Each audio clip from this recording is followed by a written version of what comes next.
Welcome again to another Curator's Chat. I'm Jason French, Curator of Collections at the Behringer-Crawford Museum. Today, we thought we would take you on a little bit of a field trip. We're not at the Behringer-Crawford Museum. We're not even in Kenton County, Kentucky. We are in Campbell County, Kentucky, in a wonderful little community called Silver Grove. And I'm here with a local legend, a historian, a man about town, Mr. Grady Brown.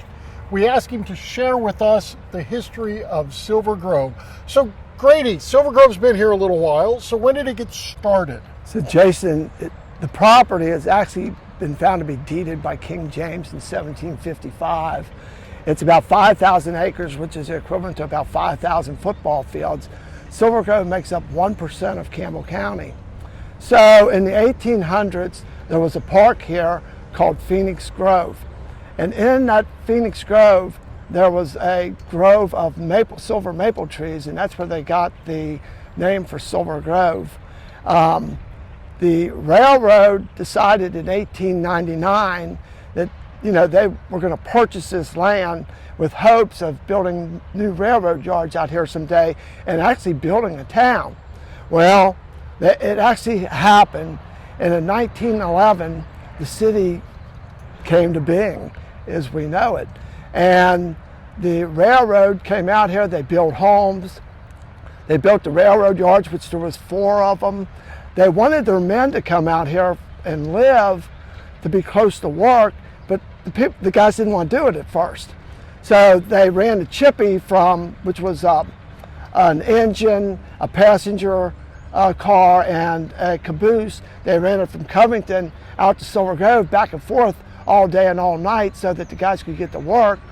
And then finally later on, they stopped doing that and they used Green Line buses. But what happened in the meantime was most of them moved to the city out here because they enjoyed it. But this was a city before its time. I believe it was the first city in the state of Kentucky to have, real running water, electric, a sewer system. I mean, you didn't need anything out here. They made it so that the people wanted to stay in the city. So this was the Chesapeake and the Ohio, the C&O Railroad. Yes. Okay, yeah. Yes. And they built a yard right here. Yes. And kind of built up the city as a company, town, a community.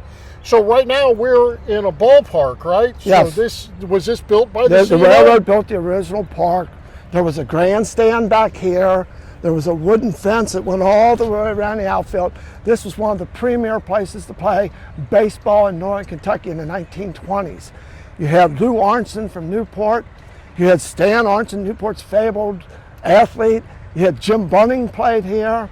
There was just a lot of famous people that played ball here at one time or another. The railroad actually kept, control of the city until 1948. When the railroad had control, there was a city manager that lived up here on 2nd Street, and you would go to him and you would pay him your electric bill and your water bill. And I believe it was Mr. DeLong.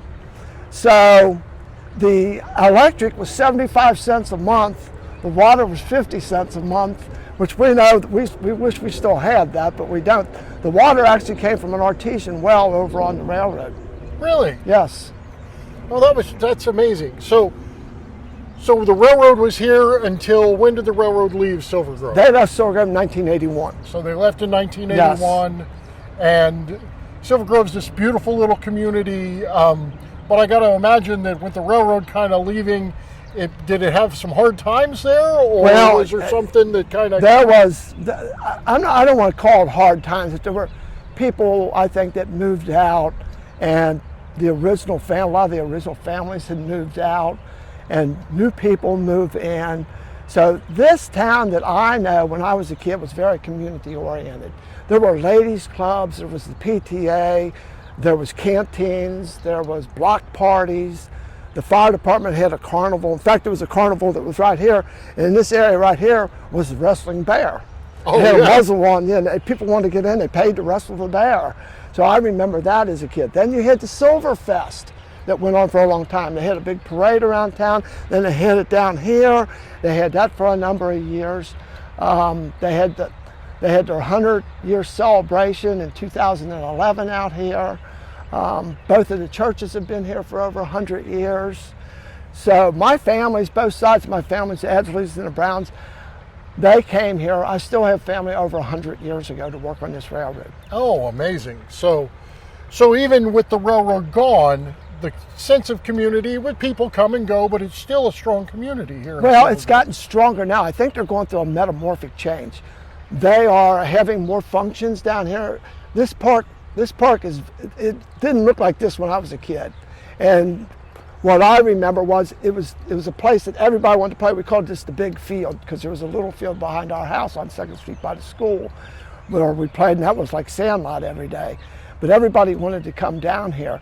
And we had a monument for the World War II veterans and the people who died during wars up at the high school. And when they tore the old building down in front, they took that down with it. They've rebuilt a new one over here about 5 years ago, which is it's just beautiful. And it's brought people back. So we had the Silver Grove Community Reunion about 4 years ago, and now they're having other things that are just like that to bring people back so they can walk around town, look at things, and remember their stories and their memories. Oh, great, great. Well, thank you for sharing this little history of Silver Grove with us. We've really enjoyed the conversation. I'm actually looking forward to having other conversations with you in the future on sports history, or maybe some more on railroad, or your memories of Brent, Kentucky, which is just west of here. There's lots of things that I'm sure that Grady, you and I will be talking about in the future, and I'm looking forward to it. I hope everybody has enjoyed this Curator's Chat, and we'll see you in our next chat. Thank you.